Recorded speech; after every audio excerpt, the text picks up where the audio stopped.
আসসালামু আলাইকুম। স্বাগত জানাচ্ছি আপনাকে আন্তর্জাতিক সংবাদে। শুরুতেই থাকছে সংবাদ শিরোনাম। ইরানের সঙ্গে যুক্তরাষ্ট্রের যুদ্ধের আশঙ্কা বাড়ছে। উত্তেজনার মধ্যেই কাতারের ঘাঁটিতে ক্ষেপণাস্ত্র স্থাপন শুরু যুক্তরাষ্ট্রের। এদিকে তেহরান অতিরিক্ত দাবির কাছে নতি স্বীকার করবে না, স্পষ্ট বার্তা প্রেসিডেন্ট মাসুদ পেজেশকিয়ানের। ইরান যুক্তরাষ্ট্রের সঙ্গে কূটনৈতিক মীমাংসা ও সংঘাত উভয়ের জন্য প্রস্তুত, বললেন আব্বাস আরাকচি। সবশেষ জানাবো, আমরা কি পারমাণবিক যুদ্ধেই মারা যাব? ৮-এর নিবন্ধন শুনছিলেন শিরোনাম, এবার বিস্তারিত খবর। ইরানের সঙ্গে যুক্তরাষ্ট্রের যুদ্ধের আশঙ্কা বাড়ছে। উত্তেজনার মধ্যেই কাতারের ঘাঁটিতে ক্ষেপণাস্ত্র স্থাপন শুরু যুক্তরাষ্ট্রের। ইরানের সঙ্গে সমঝোতা না হলে খুব কঠিন কিছু করার হুমকি দিয়েছেন যুক্তরাষ্ট্রের প্রেসিডেন্ট ডোনাল্ড ট্রাম্প। তার এই বক্তব্যে মধ্যপ্রাচ্যে নতুন করে উত্তেজনা ছড়িয়ে পড়েছে। যুদ্ধের আশঙ্কাও বাড়ছে বলে মনে করছেন বিশ্লেষকেরা। ইসরায়েলের একটি টেলিভিশন চ্যানেলকে দেওয়া সাক্ষাৎকারে ট্রাম্প বলেন, ইরান যদি যুক্তরাষ্ট্রের শর্ত না মানে তাহলে সামরিক পদক্ষেপ নেওয়া হতে পারে। তার ভাষায়, হয় চুক্তি হবে, না হলে কঠোর সিদ্ধান্ত আসবে। এই পরিস্থিতিতে ইরানের শীর্ষ নিরাপত্তা কর্মকর্তা আলী লারিজানি ওমানের সুলতানের সঙ্গে বৈঠক করেছেন। সেখানে সাম্প্রতিক যুক্তরাষ্ট্র ইরান আলোচনার বিষয়গুলো নিয়ে গুরুত্বপূর্ণ আলাপ হয়। গত কয়েক সপ্তাহে মধ্যপ্রাচ্যে মার্কিন সামরিক উপস্থিতি অনেক বেড়েছে। ভারত মহাসাগরে পাঠানো হয়েছে বিশাল যুদ্ধবহর। এর মধ্যে রয়েছে বিমানবাহী রণতরী ইউএসএস আব্রাহাম লিঙ্কন। মার্কিন গণমাধ্যমের খবরে বলা হয়েছে, প্রয়োজনে আরেকটি যুদ্ধজাহাজ পাঠানোর কথাও ভাবছে ওয়াশিংটন। এ অবস্থায় যুক্তরাষ্ট্র তাদের বাণিজ্যিক জাহাজগুলোকে ইরানের জলসীমা থেকে দূরে থাকতে সতর্ক করেছে। এতে সাধারণ মানুষ ও ব্যবসায়ীদের মধ্যেও উদ্বেগ তৈরি হয়েছে। ট্রাম্প প্রশাসন ইরানের সামনে ৩টি প্রধান শর্ত দিয়েছে। সেগুলো হলো ইউরেনিয়াম সমৃদ্ধকরণ বন্ধ করা, পারমাণবিক জ্বালানির জন্য ব্যবহৃত প্রক্রিয়া, আঞ্চলিক সশস্ত্র গোষ্ঠীগুলোর সঙ্গে সম্পর্ক ছিন্ন করা এবং ব্যালিস্টিক ক্ষেপণাস্ত্রের মজুদ সীমিত করা। ইরান বলছে তাদের পারমাণবিক কর্মসূচি শান্তিপূর্ণ এবং বিদ্যুৎ উৎপাদনের জন্য, তবে যুক্তরাষ্ট্র এতে রাজি নয়। এর আগেও ট্রাম্প একতরফাভাবে ২০১৫ সালের পারমাণবিক চুক্তি বাতিল করেছিলেন। এদিকে যুক্তরাষ্ট্রের ভেতরেও যুদ্ধ নিয়ে আপত্তি উঠেছে। কয়েকটি মানবাধিকার ও শান্তিবাদী সংগঠন কংগ্রেসকে অননুমোদিত যুদ্ধ ঠেকাতে উদ্যোগ নেওয়ার আহ্বান জানিয়েছে। তাদের মতে, নতুন যুদ্ধ হলে তা আরও অস্থিরতা ও রক্তপাত ডেকে আনবে। কাতারের ঘাঁটিতে ক্ষেপণাস্ত্র স্থাপন শুরু যুক্তরাষ্ট্রের। ইরানের সঙ্গে চরম উত্তেজনার মধ্যেই মধ্যপ্রাচ্যের বৃহত্তম মার্কিন সামরিক ঘাঁটি কাতারের আল উদেইদে ক্ষেপণাস্ত্র স্থাপন করেছে যুক্তরাষ্ট্র। স্যাটেলাইট চিত্র বিশ্লেষণে দেখা গেছে, জানুয়ারির পর পরিস্থিতি উত্তপ্ত হওয়ায় প্যাট্রিয়ট ক্ষেপণাস্ত্রগুলোকে ট্রাক ভিত্তিক লঞ্চারে সরিয়ে নেওয়া হয়েছে, যাতে সেগুলো দ্রুত নাড়াচাড়া বা মোতায়েন করা সম্ভব হয়। বিশেষজ্ঞরা বলছেন, স্থির লঞ্চার স্টেশনের পরিবর্তে পরিবহনযোগ্য ট্রাকে ক্ষেপণাস্ত্র রাখা মানে এটি দ্রুত আক্রমণের উদ্দেশ্যে সরানো বা ইরানের সম্ভাব্য হামলার বিরুদ্ধে প্রতিরক্ষায় মোতায়েন করা হতে পারে। যুক্তরাষ্ট্রের এই পদক্ষেপ ইঙ্গিত করে উত্তেজনা বাড়ার সঙ্গে সঙ্গে ঝুঁকিও বহুগুণ বেড়েছে। মার্কিন প্রেসিডেন্ট ডোনাল্ড ট্রাম্প বারবার ইরানকে তার পারমাণবিক ও ব্যালিস্টিক ক্ষেপণাস্ত্র কর্মসূচি, মধ্যপ্রাচ্যের সহযোগী গোষ্ঠীগুলোকে সমর্থন এবং অভ্যন্তরীণ দমনপীড়নের অভিযোগে বোমা হামলার হুমকি দিয়েছেন। তবে যুদ্ধ এড়াতে দুই দেশের মধ্যে কূটনৈতিক কথোপকথন এখনও চলমান। যুক্তরাষ্ট্রের সামরিক ঘাঁটি রয়েছে ইরাক, জর্ডন, কুয়েত, সৌদি আরব, কাতার, বাহরাইন, সংযুক্ত আরব আমিরাত, ওমান, তুরস্ক ও ভারত মহাসাগরের দিয়েগো গার্সিয়াতেও। ইরানের ইসলামিক রেভলিউশনারি গার্ড IRGC সতর্ক করে বলেছে, ইরানে হামলা হলে তারা যে কোনো মার্কিন ঘাঁটিতে পাল্টা আঘাত হানতে পারে। স্যাটেলাইট চিত্র বিশ্লেষণ করে দেখা গেছে, জানুয়ারির তুলনায় ফেব্রুয়ারির শুরুতে গোটা অঞ্চলে বিমান ও সামরিক সরঞ্জাম বাড়ানো হয়েছে। কন্টেস্টেড গ্রাউন্ডের ফরেন্সিক ইমেজারি বিশ্লেষক উইলিয়াম গুডহাইন্ড এ তথ্য জানিয়েছেন। ফেব্রুয়ারির শুরুতে আল উদেইদ ঘাঁটিতে প্যাট্রিয়ট ক্ষেপণাস্ত্রগুলো M983 heavy expanded mobility tactical ট্রাকে HEMTT-তে স্থাপন অবস্থায় দেখা গেছে। গুডহাইন্ড বলেন, এভাবে মোতায়েন করার ফলে প্যাট্রিয়ট সিস্টেমগুলোর চলাচল ক্ষমতা বহুগুণ বেড়ে যায়। এগুলো দ্রুত নতুন স্থানে সরানো বা প্রয়োজন মতো পুনর্বিন্যাস করা যায়। মঙ্গলবার পর্যন্ত ক্ষেপণাস্ত্রগুলো এখনও HEMTT-তে রয়েছে কিনা তা পরিষ্কার হওয়া যায়নি।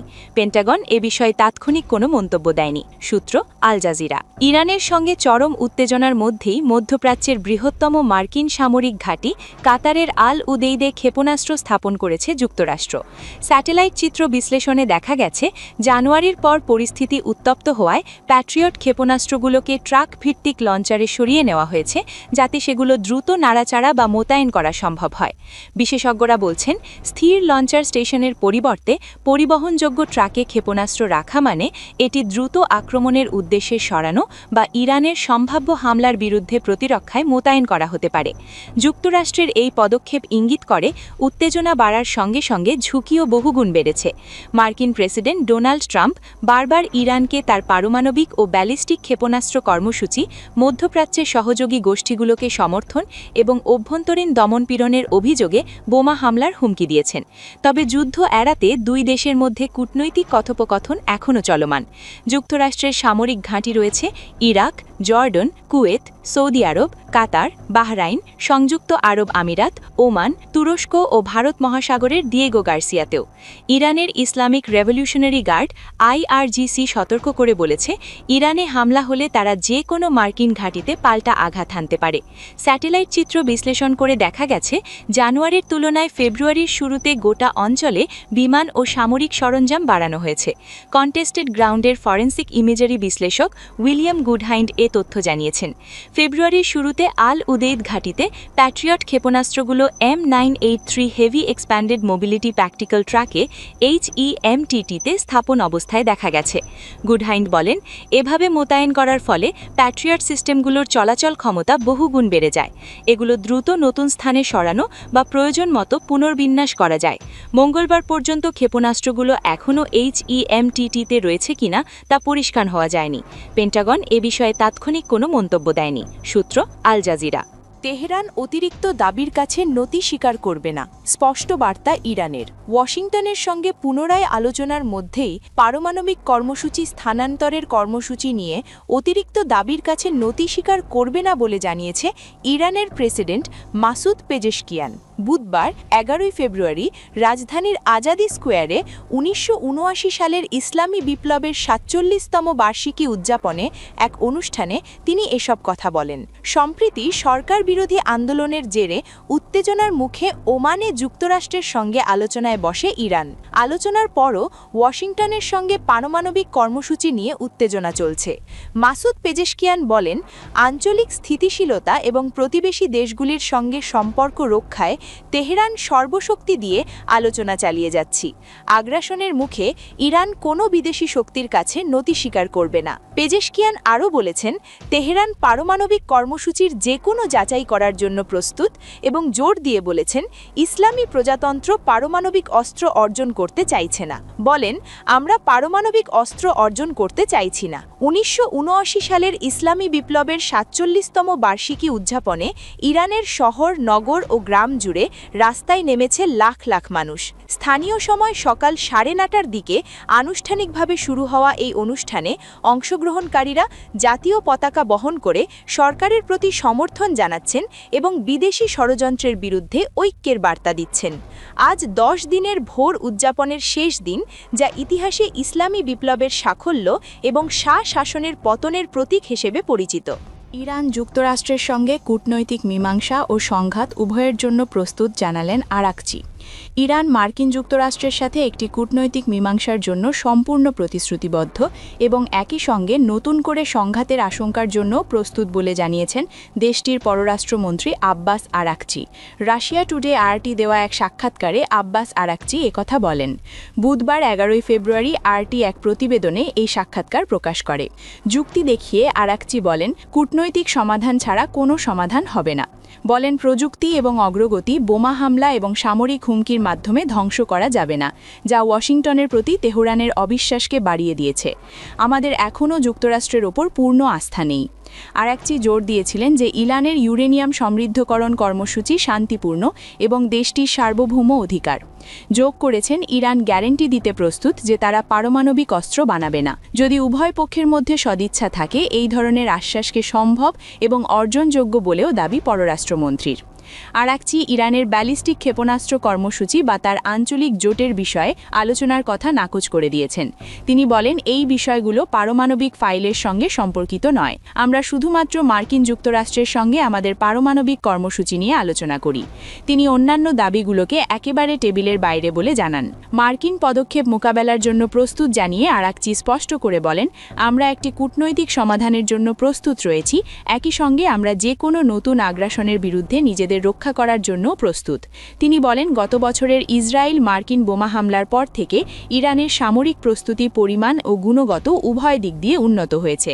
এ সময় আরাকচি ইসরায়েলি প্রধানমন্ত্রী বেনিয়ামিন নেতানিয়াহুর তীব্র সমালোচনা করে তাকে যুদ্ধবাজ হিসেবে বর্ণনা করেন, যিনি বারবার ইরানের সঙ্গে একটি বিস্তৃত যুদ্ধে ওয়াশিংটনকে টেনে আনার চেষ্টা করেছেন। উত্তেজনা সত্ত্বেও যুক্তরাষ্ট্রের সঙ্গে যুদ্ধ এড়ানোর আগ্রহের পরামর্শ দিয়ে আরাকচি বলেন, যদি তারা সিরিয়াস হয় আমরাও সিরিয়াস। এখন গ্যারান্টি দেওয়ার দায়িত্ব ওয়াশিংটনের উপর বর্তায় যে আলোচনা আবার সামরিক পদক্ষেপ একসঙ্গে হবে না। আরও বলেন, আমরা যুদ্ধ এবং কূটনীতির বিষয়ে আমাদের পাঠ শিখেছি, এখন আমরা উভয়ের জন্যই প্রস্তুত। আমরা কি পারমাণবিক যুদ্ধেই মারা যাব? আরটির নিবন্ধন। পারমাণবিক যুদ্ধের বিভীষিকা নিয়ে যখনই বিশ্বজুড়ে আলোচনার ঝড় ওঠে, তখন সেখানে অনিবার্যভাবে আমেরিকান পপ সংস্কৃতির এক ধরনের আধিপত্য লক্ষ্য করা যায়। পারমাণবিক ধ্বংসযজ্ঞের ভাষা, চিত্রকল্প কিংবা এর পৌরাণিক রূপকথার প্রায় সবটুকুই মূলত যুক্তরাষ্ট্রের সৃষ্টি। এমনকি বিংশ শতাব্দীতে অস্ত্র প্রতিযোগিতার সূচনা হয়েছিল, তার পেছনেও রাশিয়ার চেয়ে আমেরিকার দায় কোনো অংশে কম নয়। অথচ বর্তমান বৈশ্বিক প্রেক্ষাপটে পারমাণবিক অস্থিরতার পুরো দায়ভার প্রায় অন্যদের উপর চাপিয়ে দেওয়ার একটি প্রবণতা লক্ষ্য করা যায়। যুক্তরাষ্ট্রের পারমাণবিক বিজ্ঞানীদের হাত ধরে ১৯৪৭ সালে প্রথম ডুমসডে ক্লক বা কিয়ামতের ঘড়ির ধারণাটি সামনে আসে। হিরোশিমা ও নাগাসাকিতে পারমাণবিক বোমা নিক্ষেপের ঠিক পরপরই তারা এই প্রতীকী ঘড়িটি তৈরি করেন, যাতে বিশ্ববাসীকে দেখানো যায় মানব সভ্যতা ধ্বংসের আর কতটুকু বাকি। মজার ব্যাপার হলো, যখন এই ঘড়িটি প্রথম চালু করা হয় তখন রাত ১২টা বাজতে মাত্র ৭ মিনিট বাকি ছিল। অথচ সেই সময়ে সোভিয়েত ইউনিয়নের হাতে কোনো পারমাণবিক অস্ত্রই ছিল না। ইতিহাসের দিকে তাকালে দেখা যায় ১৯৪৯ সালে সোভিয়েত ইউনিয়ন যখন তাদের প্রথম পারমাণবিক পরীক্ষা সম্পন্ন করে, তখন আমেরিকান বিজ্ঞানীরা এই ঘড়ির কাঁটাকে আরও এগিয়ে দেন। এরপর কিউবান মিসাইল সংকট থেকে শুরু করে ভিয়েতনাম যুদ্ধ এবং ভারত ও চীনের পারমাণবিক শক্তি হিসেবে উত্থানের সময়গুলোতেও ঘড়ির কাঁটা ১২টার খুব কাছাকাছি ঘুরপাক খেয়েছে। ১৯৯১ সালে সোভিয়েত ইউনিয়নের পতনের পর সাময়িক স্বস্তি দেখা দিলেও বর্তমান সময়ে এসে ঘড়ির কাঁটা এখন কয়েক মিনিটের পরিবর্তে কয়েক সেকেন্ডের ব্যবধানে অবস্থান করছে। ২০১৮ সাল থেকে এই ঘড়ির কাঁটা রাত ১২টা বাজার মাত্র ১০০ থেকে ৯০ সেকেন্ড দূরত্বে অবস্থান করছে। এটি বর্তমান মিডিয়া ও সংবাদ মাধ্যমগুলোতে এক প্রকার আতঙ্কের সৃষ্টি করেছে। প্রতি বছর কয়েক সেকেন্ড করে এই সময় কমিয়ে আনা হচ্ছে এবং এর কারণ হিসাবে বড় শক্তিগুলোর আক্রমণাত্মক আচরণকে দায়ী করা হচ্ছে। তবে নেপথ্যের সত্যটি হলো, এই ধরনের প্রতীকী সময় নির্ধারণ বর্তমান বিশ্বের মিডিয়া ট্রাফিকের জন্য অত্যন্ত লোভনীয় একটি শিরোনাম হিসাবে কাজ করে, যা সাধারণ মানুষের আবেগকে পুঁজি করে গড়ে উঠেছে। বর্তমান প্রজন্মের মানুষ এক অদ্ভুত তথ্যচাপের মধ্যে বসবাস করছে, যেখানে সংবাদের শিরোনামগুলোই তাদের আবেগ নিয়ন্ত্রণ করে। কোনো সপ্তাহে হয়তো শান্তির চুক্তির খবরে আশার আলো দেখা যায়, আবার পরের সপ্তাহেই পারমাণবিক ধ্বংসযজ্ঞের আশঙ্কায় মানুষ আতঙ্কিত হয়ে পড়ে। মানুষ এখন প্রকৃত তথ্যের চেয়ে সংবেদনশীল সংকেতগুলো বেশি গ্রহণ করছে। সংবাদ মাধ্যমগুলোও তাদের ব্যবসার স্বার্থে মানুষকে এমন এক গোলকধাঁধায় আটকে রাখছে, যেখানে আশাবাদ এবং চরম হতাশার মাঝে কোনো মধ্যপন্থা নেই। আমেরিকান চলচ্চিত্রকার স্ট্যানলি কুব্রিকের বিখ্যাত সিনেমা ডক্টর স্ট্রেঞ্জ লাভের কথা এখানে না বললেই নয়। সেই সিনেমায় দেখানো হয়েছিল কিভাবে একজন উন্মাদ জেনারেলের জেদ এবং যান্ত্রিক ত্রুটির কারণে বিশ্ব ধ্বংসের দ্বারপ্রান্তে পৌঁছে যায়। যদিও সিনেমাটি একটি কাল্পনিক ধ্বংসযজ্ঞের রূপরেখা ছিল, কিন্তু এর একটি গভীর বার্তা ছিল।